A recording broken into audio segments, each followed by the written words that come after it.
E eu gostaria que os irmãos abrissem as Bíblias no livro de Lucas, no capítulo 5. Nós vamos ler do 1 ao 11. E diz assim, eu vou ler aqui porque eu acho que a minha versão aqui está...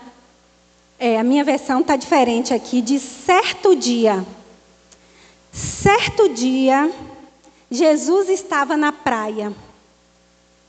Encontrou? Diz assim, eu vou querer essa versão aqui minha. Certo dia, Jesus estava na praia do lago da Galileia, e a multidão se apertava em volta dele para ouvir a mensagem de Deus. Ele viu 2 barcos no lago, perto da praia. Os pescadores tinham saído deles e estavam lavando as redes. Jesus entrou num dos barcos, o de Simão, e pediu que ele o afastasse um pouco da praia. Então sentou-se e começou a ensinar a multidão. Quando acabou de falar, Jesus disse a Simão: leve o barco para um lugar onde o lago é bem fundo, e então você e os seus companheiros joguem as redes para pescar. Simão respondeu: mestre, nós trabalhamos a noite toda e não pescamos nada. Mas já que o Senhor está mandando jogar as redes, eu vou obedecer. Quando eles jogaram as redes na água, pescaram tanto peixe que as redes estavam se arrebentando. Então fizeram um sinal para os companheiros que estavam no outro barco, a fim de que viessem ajudá-los. Eles foram e encheram os 2 barcos com tanto peixe que os barcos quase afundaram. Quando Simão Pedro viu o que havia acontecido, ajoelhou-se diante de Jesus e disse: Senhor, afaste-se de mim, pois eu sou pecador. Simão e os outros que estavam com ele ficaram admirados com a quantidade de peixes que haviam apanhado. Tiago e João, filho de Zebedeu, que eram companheiros de Simão, também ficaram muito admirados. Então Jesus disse a Simão: não tenha medo, de agora em diante você vai pescar gente. Eles arrastaram os barcos para a praia, deixaram tudo e seguiram Jesus. Glória a Deus! Que palavra maravilhosa, que palavra tremenda. Essa é uma história muito conhecida, ela é conhecida como a pesca maravilhosa. Porque aqueles pescadores eram pessoas que estavam acostumadas a pescar. E aí eu gostaria de falar hoje sobre a vontade incompreensível de Deus. Você já se pegou pensando sobre a vontade de Deus? Talvez você, assim como eu, muitas vezes já ficou pensando sobre a vontade de Deus. E é verdade que muitas vezes a vontade de Deus para nós, ela é incompreensível. E se a gente observar de Gênesis a Apocalipse, nós vamos ver histórias onde a gente fica abismado.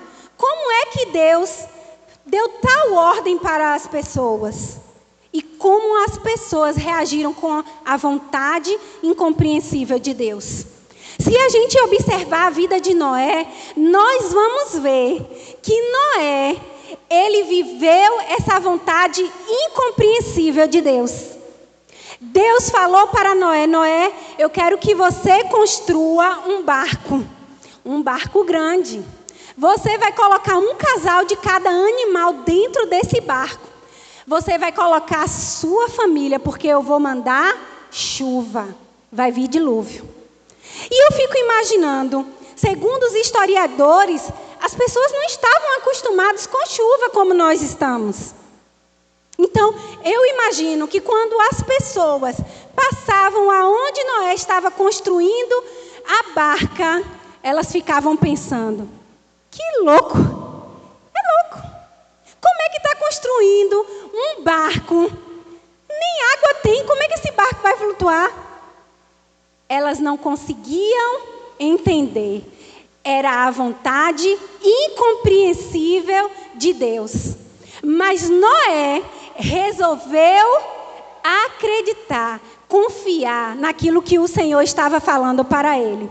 E graças a Deus que ele confiou, porque ele e a sua família foram salvos. E nós somos descendentes, porque ele resolveu obedecer. Se nós andarmos mais um pouquinho, nós vamos ver a história de Abraão. O Senhor falou para Abraão: Abraão, sai da tua terra, da tua parentela e vai para uma terra que eu te mostrarei. Uma vontade incompreensível de Deus. Como assim?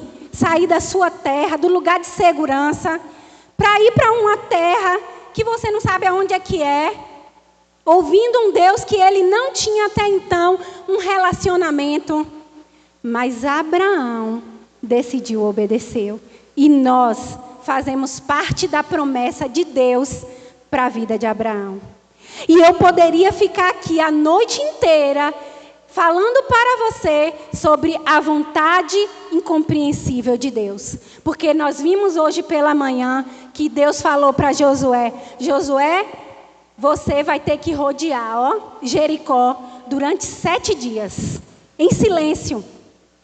As muralhas, elas vão cair. E Josué obedeceu. E as muralhas caíram. Então a gente observa que muitas vezes a vontade de Deus, ela é incompreensível para nós seres humanos.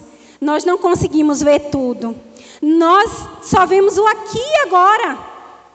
Mas o nosso Deus, ele é soberano. Ele enxerga muito além do que nós podemos imaginar, do que nós podemos pensar. E aqui nessa história, nós contemplamos uma vontade incompreensível de Deus para a vida dos pescadores que ali estavam. Então, certo dia, e aqui quando fala certo dia, por isso que eu gosto dessa versão, é porque fala de um dia comum como outro qualquer. Eles estavam acostumados a pescar. Eles estavam acostumados a todos os dias acordar, limpar as redes, irem pescar, voltar. Mas certo dia, glória a Deus, certo dia foi diferente. Foi diferente porque eles encontraram Jesus. E quando nós nos encontramos com Jesus, há diferença na nossa história, há diferença no nosso dia. Quando Jesus faz parte da nossa vida, diariamente, nós conseguimos enxergar a diferença na nossa vida. Então, certo dia, Jesus estava ali na praia, estava ensinando e tinham 2 barcos. E Jesus falou: Simão, entrou no barco de Simão e começou a ensinar. E eles estavam ali ouvindo o mestre. E então, Jesus deu uma ordem para Pedro. Pedro, vai um pouco mais para o fundo e lance as redes ao mar. E aí a gente vai aprender aqui alguns ensinamentos.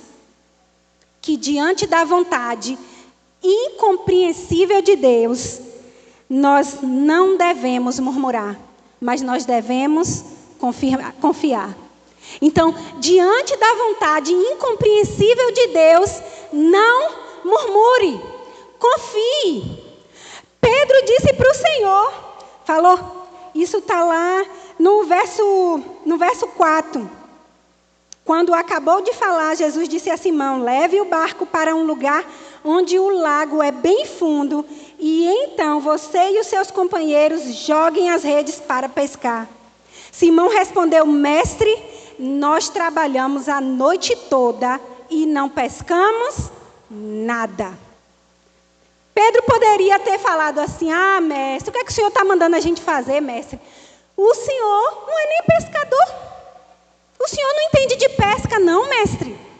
Nós aqui entendemos de pesca. O mar hoje não está para peixe, mestre. Então nós não vamos lançar não a rede ao mar, mestre. E aí poderia ficar falando, o dia está ruim, nada presta. Às vezes nós fazemos isso, né? Diante das circunstâncias difíceis da nossa vida, a gente olha para a circunstância e ao invés de nós confiarmos, nós murmuramos. Fala, Senhor, esse trabalho, só tanto trabalho, eu só trabalho, de um salário, pouco. Não quero mais esse trabalho, não. Ou se não, reclama dos meninos. Meu Deus, esses meninos que o Senhor me deu aí, está me dando muito trabalho. E nós murmuramos. Mas aqui, Pedro vai dizer, ele não está negando a circunstância. Ele não está negando a circunstância. Ele está ciente do que aconteceu a noite toda. Eles tinham trabalhado a noite toda. Eles estavam cansados. Eles estavam exaustos. Mas ele falou, mestre, nós trabalhamos a noite toda, mas sob a tua palavra, mas porque o Senhor está mandando, eu vou obedecer. Então, nós não devemos murmurar, porque o coração que murmura revela que nós somos ingratos. Um coração murmurador é um coração ingrato. É um coração que não louva a Deus por tudo aquilo que Ele já está fazendo. Então, nós devemos ter cuidado com o nosso coração. Será que o nosso coração tem se revelado ingrato diante de Deus, de tudo aquilo que Deus já tem feito por nós? Um coração que murmura, ele se revela um coração egoísta. Um coração que só pensa em si mesmo. Hoje está muito na moda falar sobre o narcisismo, né? O narcisismo, a pessoa narcisista é uma pessoa que só pensa em si mesmo. É apaixonada por si mesmo. A pessoa que murmura revela um coração egoísta, que só pensa em si mesmo. A pessoa que murmura revela um coração insatisfeito. Nada presta, nada está bom. Você já teve uma experiência de estar perto de pessoas assim? Eu já. Eu conheço uma pessoa assim. E é difícil. A gente fala, meu Deus, ela não consegue enxergar nada de bom. Você pode estar linda. Ela olha para você e fala assim, mas eu acho que esse cinto não combinou com essa sandália. Já viu alguém assim? É uma pessoa insatisfeita consigo mesmo, com o mundo, com o outro. Mas nós devemos pedir ao Senhor, Senhor, tenha misericórdia de mim. Tenha misericórdia de mim, Senhor. Me dá um coração que confia. Porque um coração que confia é um coração que é grato ao Senhor. Não fecha os olhos para as circunstâncias difíceis, mas sabe que o Senhor está na circunstância difícil junto com Ele. Então é um coração grato. É um coração altruísta. É um coração que pensa no outro. É um coração que fala, não, eu posso ajudar o outro. Não está olhando apenas para si mesmo. Eu vejo a necessidade do meu irmão. E porque eu tenho um coração que confio, eu sei que mesmo eu passando dificuldade, eu vou olhar para o outro. Uma maneira como eu posso ajudar o outro. É um coração que é contente, que tem contentamento em seu coração. E sobre contentamento, Matthew Henry vai dizer, aquele que está sempre satisfeito, embora tenha tão pouco, é muito mais feliz do que aquele que está sempre a cobiçar, mesmo tendo tanto. E às vezes a gente observa, né? Que tem pessoas que têm tanto dinheiro, mas que vai conversar com você. É uma pessoa tão amargurada. É uma pessoa tão triste. Porque não tem contentamento. Sempre quer buscar mais. É errado você ter coisas? Não. É desejo do Senhor nos abençoar. É desejo do Senhor nos levar a viver coisas maravilhosas com Ele. Mas o nosso coração não pode estar preso nas coisas que Ele nos dá. E mais na frente nós vamos falar sobre isso. Então, diante da vontade incompreensível de Deus, não murmure, confie. Peça a Deus um coração confiante, um coração grato, um coração que tem contentamento nele, sabendo que Ele está com você em todas as circunstâncias. Depois nós podemos ver aqui que os pescadores, eles não apenas não murmuraram, mas eles obedeceram. E aí no verso 5, na parte B vai dizer: mas já que o Senhor está mandando jogar as redes, eu vou obedecer. E aí o segundo ensinamento é que diante da vontade incompreensível de Deus, obedeça mesmo sem entender e deixe as consequências com Ele. Porque a gente precisa, amados, aprender a obedecer. E obedecer nem sempre é fácil. A gente não nasce sabendo obedecer. Não é? Vocês já observaram as crianças? As crianças, a gente fala: olha, não coloque o dedo na tomada. Não coloque o dedo na tomada. Aí o que é que a criança faz? Coloca o dedo na tomada. Aí o que é que acontece? Às vezes toma aquele choquezinho, né? E aí aprende com a experiência ruim. Eu não posso colocar o dedo na tomada. Mas o Senhor deseja que nós possamos obedecer sem ter que passar por essas experiências dolorosas. É por isso que Ele nos deu a sua palavra. Então, muitas vezes nós desobedecemos porque nós não estamos cientes da vontade do Senhor. E as pessoas que desobedecem, amados, elas pagam um preço alto. Elas pagam um preço alto. Porque a desobediência, ela é terrível. A desobediência, ela é danosa para a nossa vida. Então, quando o Senhor nos dá algo, quando o Senhor coloca algo na nossa mão para nós fazermos, que nós não obedecemos, o nosso coração, ele começa a endurecer. Endurecer para a vontade do Senhor. Endurecer para a obediência.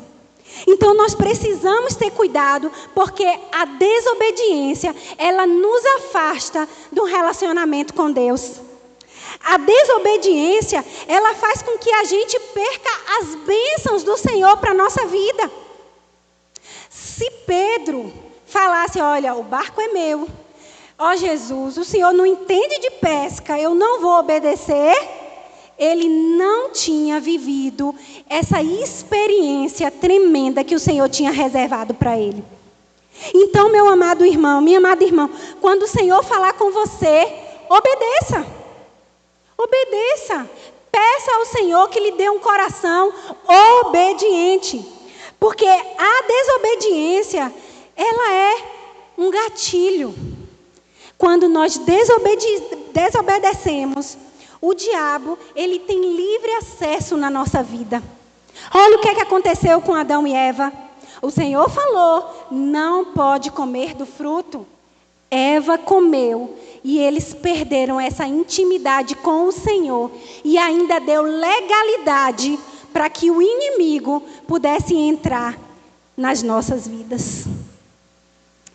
Nós precisamos ter cuidado. Nós precisamos ter cuidado com a desobediência. A desobediência é algo terrível. Ela leva à escravidão. Nós ficamos escravos quando nós desobedecemos. Os pais falam para os filhos: fiquem longe das drogas. E muitas vezes por influência, muitas vezes por más amizades, o que é que acontece? Acabam se entrando pelo mundo das drogas e a gente observa que um abismo chama outro abismo. Então, a desobediência aprisiona. A desobediência traz vergonha ao nome de Cristo. Todas as vezes que nós desobedecemos aquilo que o Senhor orienta na sua palavra, as pessoas elas estão de olho na minha e na sua vida. E quando nós desobedecemos, as pessoas do mundo apontam para a nossa vida. Olá, diz que é servo do Senhor, diz que é crente, mas olha o que anda fazendo. Anda mentindo, anda falando aquilo que não deve, anda fofocando. Então, a desobediência, ela faz com que o nome do Senhor seja envergonhado. Por isso nós precisamos ter cuidado com a desobediência. E nós precisamos pedir ao Senhor que nos dê um coração obediente. Porque um coração obediente é um coração que está pronto a ouvir o que o Senhor está dizendo. Um coração obediente é um coração que diz: Senhor, me ajuda, Senhor, a ler mais a Tua palavra. Senhor, me ajuda a ter mais tempo de intimidade contigo. Um coração obediente é um coração que vive experiências maravilhosas com o Senhor. Então nós precisamos pedir ao Senhor esse coração obediente, porque um coração obediente prova que nós verdadeiramente amamos a Deus. Ou o que é que vai dizer 1 João 5,3? Porque nisto consiste o amor a Deus, obedecer aos seus mandamentos. Então, um coração obediente prova que nós obedecemos, que nós seguimos ao verdadeiro Deus. Então, nós precisamos pedir a esse coração obediente. Conta-se a história de um menino e que ele estava guardando a propriedade do seu pai. E então Napoleão chegou na frente do portão e falou: menino, abre o portão e deixe eu entrar. Então o menino falou: não vou abrir não. Aí diz que ele olhou e falou assim: ô menino, você sabe com quem você está falando? Você está falando com o imperador Napoleão Bonaparte. Então o menino respondeu: você quer que eu desobedeça ao meu pai? O meu pai disse para ninguém entrar e ninguém vai entrar. Napoleão virou para os seus generais e falou assim: dei-me 1000 homens como este e conquistarei o mundo todo. E foi embora por outro caminho. Que o Senhor possa olhar para nós com a mesma disposição de obediência desse menino. Que nada, que nem ninguém possa fazer com que a gente desobedeça ao nosso Pai. Não importa a circunstância, que nós possamos fazer como Pedro fez. Olha, pesquei a noite toda, sem sucesso. Mas sob a tua palavra. Mas porque o Senhor está mandando, eu vou obedecer. Então, que diante da vontade incompreensível de Deus, nós possamos obedecer e deixar as consequências com Ele.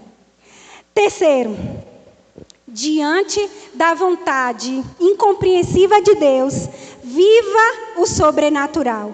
Ou o que é que o verso 6 vai dizer? Quando eles jogaram as redes na água, pescaram tanto peixe que as redes estavam se rebentando. Então fizeram um sinal para os companheiros que estavam no outro barco, a fim de que viessem ajudá-los.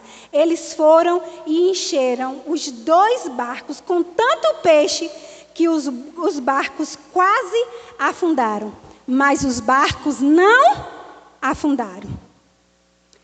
Amados, foi uma experiência sobrenatural.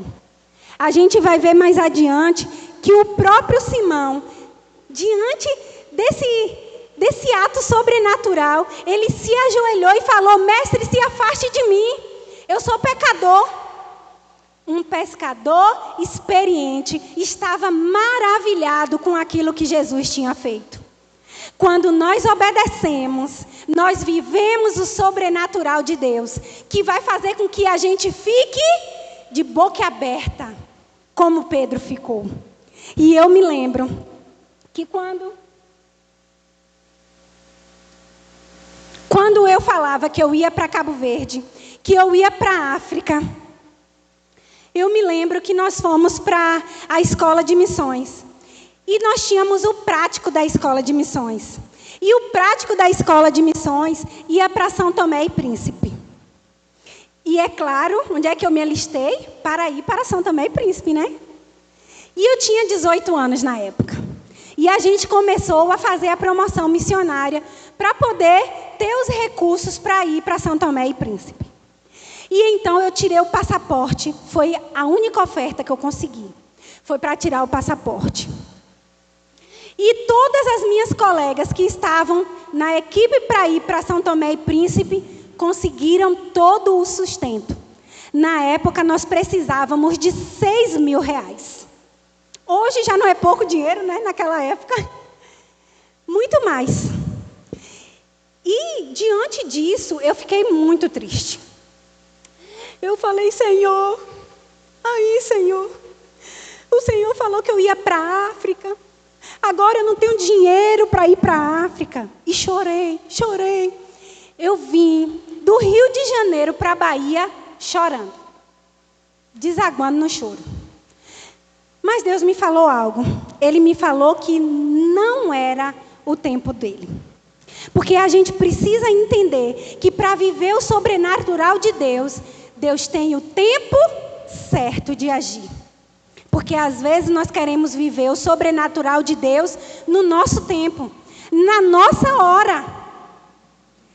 Passaram-se, amados, com 18 anos, foi a época que tinha uma equipe indo para lá. Passaram-se 10 anos mais ou menos. O meu pastor estava indo para uma convenção.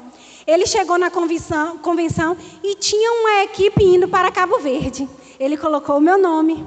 Ele falou, Thalita, agora você vai. Eu falei, Senhor, será que é agora? Coração incrédulo, né?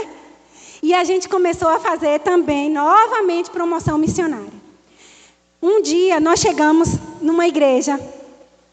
E para fazer a promoção missionária. E eu falei sobre Cabo Verde, sobre os desafios de Cabo Verde. Que nós precisávamos de Bíblias. Que nós precisávamos de instrumentos musicais.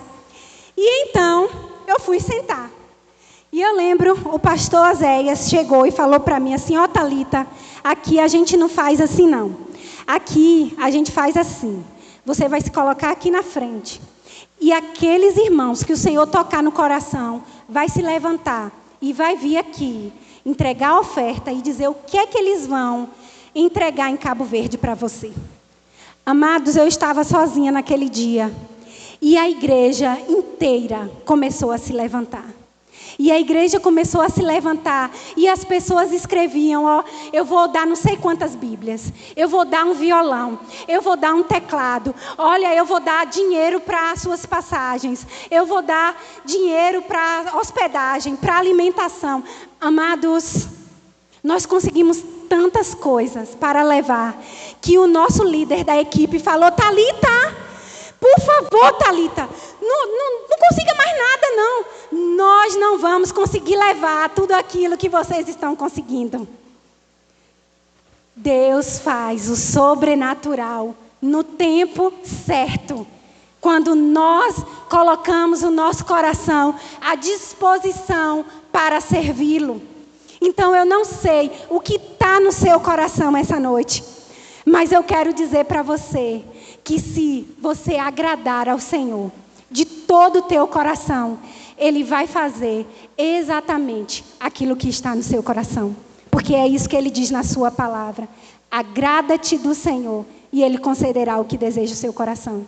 Salmos 37, 4. Agrada-te do Senhor. Busque ao Senhor e viva o sobrenatural de Deus. Quando eu estava vivendo aquele momento na frente na igreja, o Senhor me trouxe a memória de quando eu vim do Rio de Janeiro chorando para a Bahia. E ele falou exatamente isso. Eu não tenho problema com dinheiro, Thalita. Eu sou o dono de todas as coisas. Eu tenho um tempo certo de agir. E é isso que o Senhor está falando para você. E Deus, Ele faz além do que nós podemos imaginar. Porque nessa viagem eu conheci o meu esposo. Nessa viagem eu fiquei noiva. Nessa viagem eu fui para São Tomé e Príncipe. E nessa viagem eu vivi o sobrenatural de Deus. Então, eu sei que Deus quer fazer muito além com você também. Porque Ele é mestre em fazer o sobrenatural. Ele não mudou. Ele é o mesmo Deus ontem, hoje e eternamente. Ele fez com que aqueles pescadores ficassem maravilhados com aquela pesca. Ele fez com que eu ficasse maravilhada com o agir dele para me levar para a África. E Ele vai fazer você ficar maravilhado com o que Ele vai fazer na sua vida. Basta que você confie, que você obedeça. E você vai viver o sobrenatural de Deus.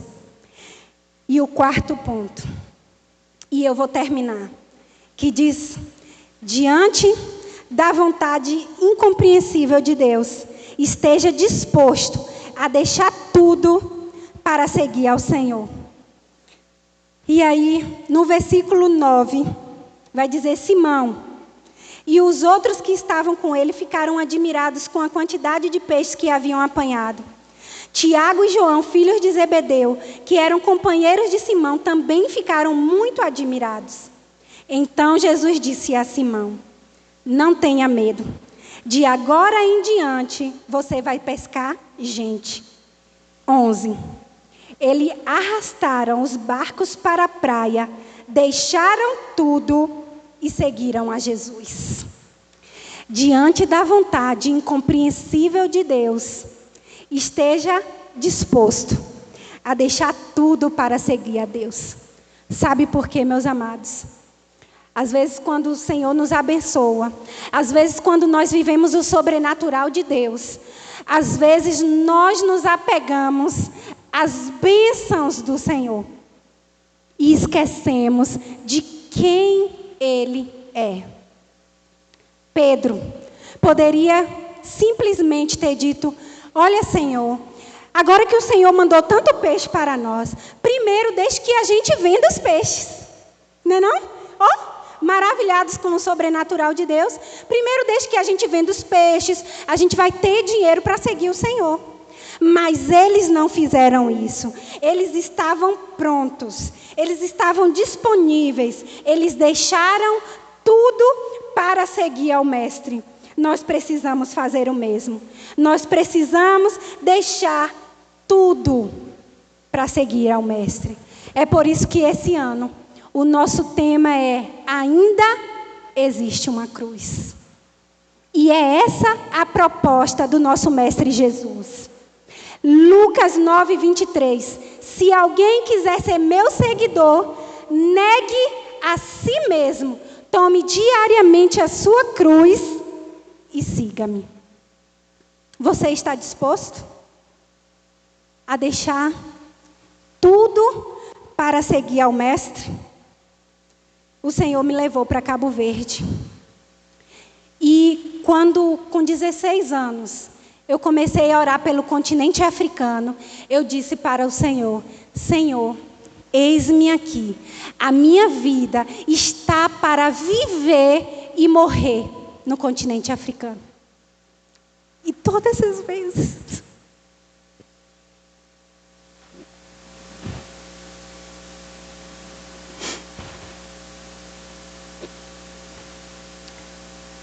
que eu lembro disso,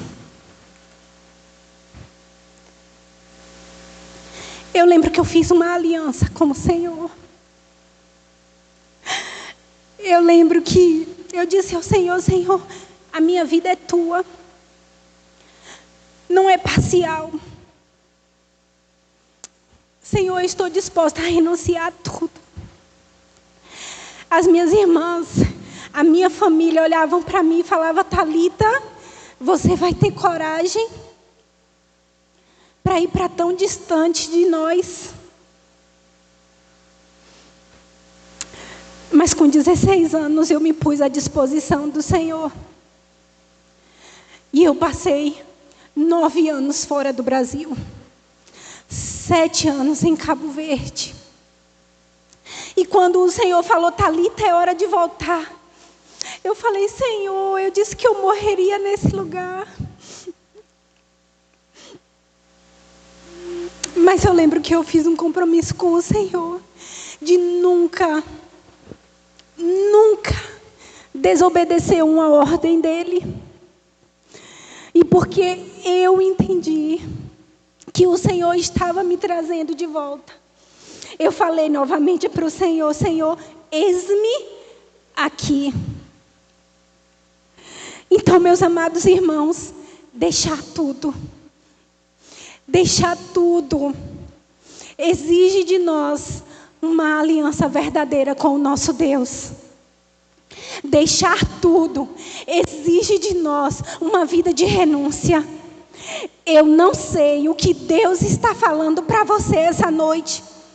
Talvez Deus está dizendo para você essa noite, para você renunciar a uma vida de festas, uma vida de bebedeiras, uma vida distante dEle.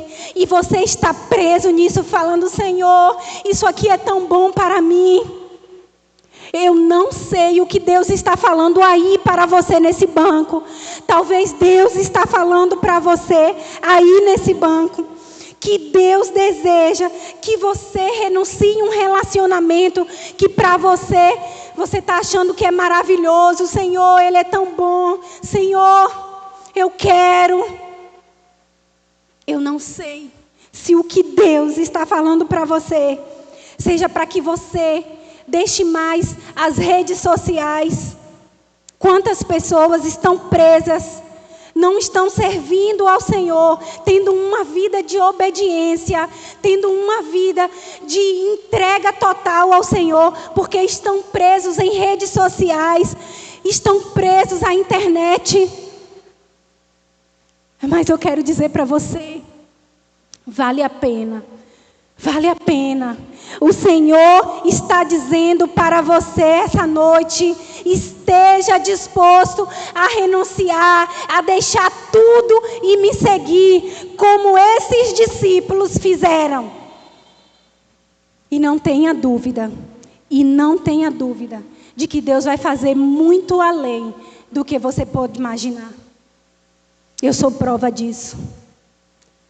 E eu sei que Deus quer fazer muito além na sua vida.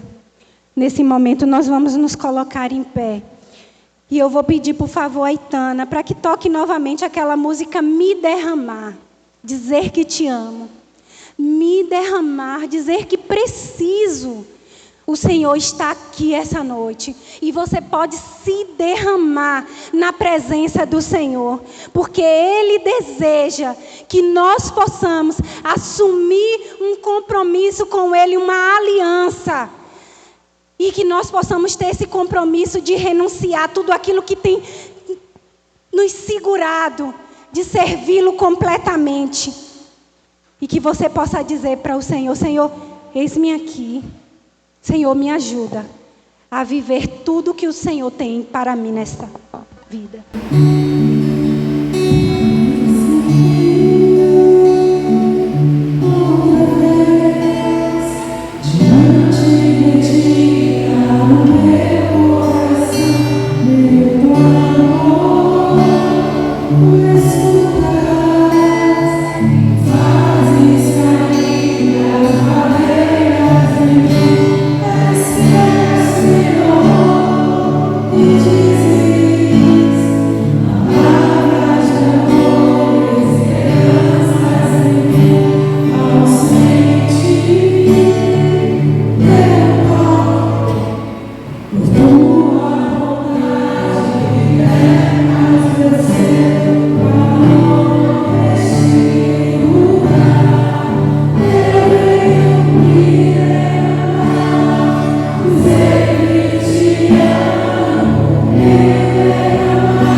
Deus. Obrigada, Senhor, porque a Tua palavra, Senhor, ela se renova. Obrigada, Deus, porque a Tua palavra é uma palavra rema para cada um de nós. Obrigada, Deus, porque o Senhor falou aqui essa noite, Deus. Oh Deus, o Senhor conhece o coração de cada pessoa neste lugar. Deus, eu quero colocar diante do Senhor cada coração. Quero clamar ao Senhor, Deus, que o Senhor possa fazer com que cada um possa viver o sobrenatural do Senhor. Ó Deus, tendo uma vida sem murmurações, mas uma vida que glorifica o Teu nome, um coração que confia inteiramente no Senhor. Senhor, eu quero clamar ao Senhor, que o Senhor possa olhar para nós e ver um coração obediente. Um coração, Senhor, que esteja disposto a Te obedecer sem reservas, Senhor. Ó Senhor, nos perdoa todas as vezes que ficamos presos à nossa própria vontade, ficamos presos a nós mesmos, Senhor. Senhor, nos ajuda, Pai. Nos ajuda a nos desprender de tudo aquilo, ó Deus, que nos afasta do Senhor. Ó Deus, em nome de Jesus, Senhor, eu quero clamar ao Senhor, para que o Senhor nos dê, ó Deus, esse coração que esteja disposto a deixar tudo. Assim, ó Deus, como aqueles discípulos fizeram. Aqueles pescadores abriram mão de tudo, Deus, para seguir ao Senhor. E que o Senhor possa mover em nós esse coração. E que nós possamos, ó Deus, servir ao Senhor. Porque o Senhor é quem nos capacita para isso. O Senhor enviou Jesus. Porque de nós mesmos, Senhor, nós sabemos que nós não conseguimos. De nós mesmos, Senhor, nós queremos nos afastar, Senhor, de Ti. Mas obrigada, porque através do sacrifício de Jesus, nós podemos, ó Deus, servir ao Senhor, seguir ao Senhor. E que a nossa vida, Senhor, seja uma vida, Pai, que glorifique o Teu nome em tudo. Muito obrigada, Senhor. Em nome de Jesus. Amém.